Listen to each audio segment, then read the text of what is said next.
Morning guys, Dave Canterbury at the Pathfinder School, back out on the lake. We're out here on a pretty good sized lake today, a lot of boats out here. One of the only lakes in my area that you're allowed to have outboard motors. So a lot of the fishermen come to this lake because they got outboards on their boats. Pretty good sized lake. I fished it a few times. Had some luck here and some not, but we got some overcast today. It's supposed to rain. I'm going to go up here and kind of get this canoe upwind and let it drift me back down this one bank right here on the far side and just kind of see what's there. You know, I'm going to try a reaction bait first, a spinner bait, something like that I can kind of work a little bit, change my rhythm on, change my speed on, and try to get a reaction strike out of that. If that doesn't work, then I'm going to go to some type of a suspending crankbait called a Rebel Raider is the name of it, and it's a suspending type crankbait with no lip on it that you just kind of jerk through the water, and it mimics a wounded bait fish. And if I don't get any strikes on the spinner bait, I'll try that. Generally what I'll do is I'll throw an inline spinner bait right off the bat, but I'd like to catch a little bit bigger fish today if that's possible. And you know, my saying's always been, you know, big hooks catch big fish, but little hooks catch all the fish. Well, I've caught lots of little fish lately. Today I just kind of want to come out here and try to catch a bigger one. So I'm going to turn this boat around and get to floating down this bank, and we'll see how that works out for us.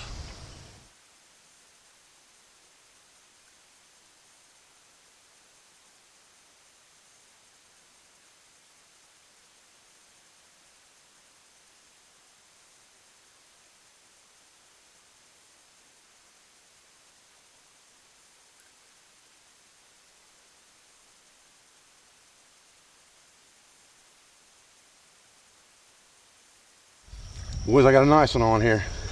If you don't throw the hook on me. He had me wrapped up under a log and all kinds of crap. About got him in now. He's about to give up.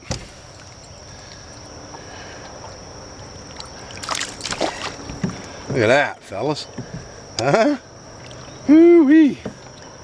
Man, that's a chunky fish. Look at the size of that dude, boys. I can almost get my fist in his mouth. That's a good 2.5, 3 pound fish right there. He dragged me right up underneath the log and hung him on this white booyah spinner bait. Just swimming it. Just barely even letting anything. You know, I just swimming it along slow, and he picked it up right by that down log right there, and he dragged me straight underneath the log. Let me get him some water here so he don't die. Beautiful, beautiful fish. Okay guys, well that took me probably, I'm gonna say almost 5 minutes to get that fish in. I had my drag set really light, and he hit me right there at that big log and went straight underneath it.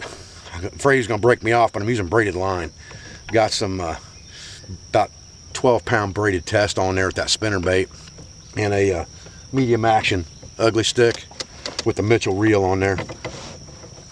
Pretty confident in my equipment as far as that goes. And that's the time when your equipment, good equipment, is going to shine, is when you catch big fish like that or bigger fish.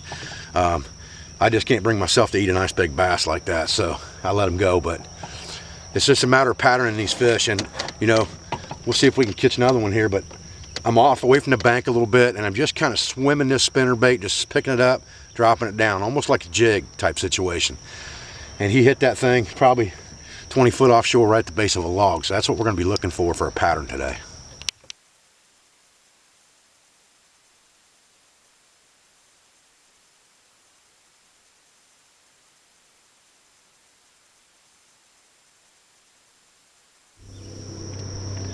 All right guys, I think we're going to head on the back side of the lake here for a minute. That last fish I caught was hanging real close to structure.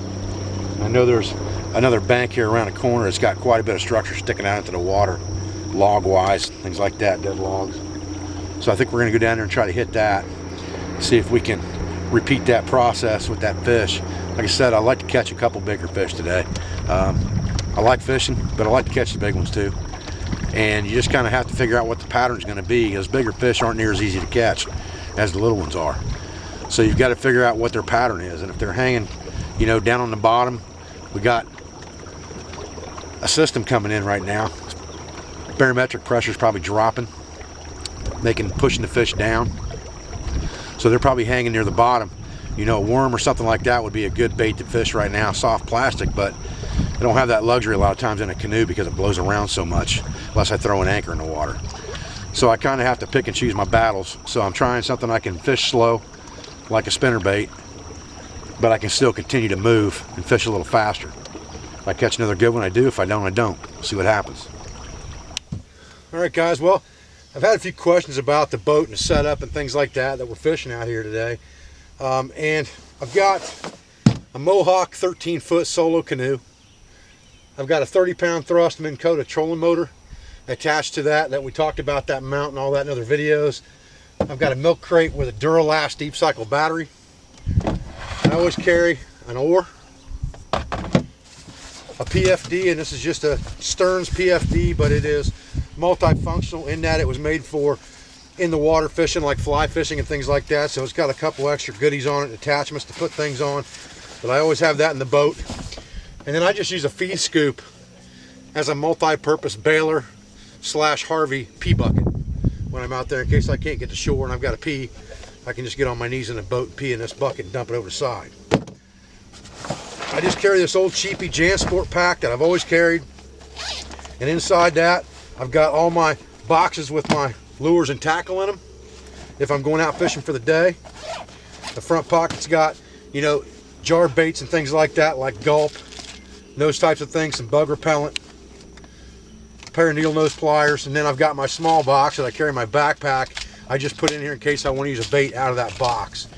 Other than that, that goes in my backpack. And then I've got 2 rods in the boat that I generally carry. Both of them are ugly sticks.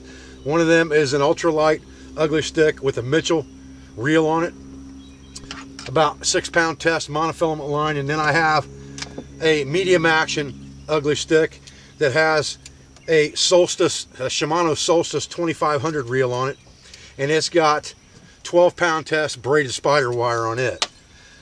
Today we caught the fish on a 1/2 ounce Booyah spinnerbait with a willow leaf spinner on there, as well as a regular spinner. One of them is silver, one of them is copper. Water's a little bit stained out here. I don't have a chartreuse Booyah spinnerbait. I have a black and yellow one, but I prefer to start with white all the time. That generally catches fish most of the time, even if the water's stained. If it doesn't, then I'll switch over to something else.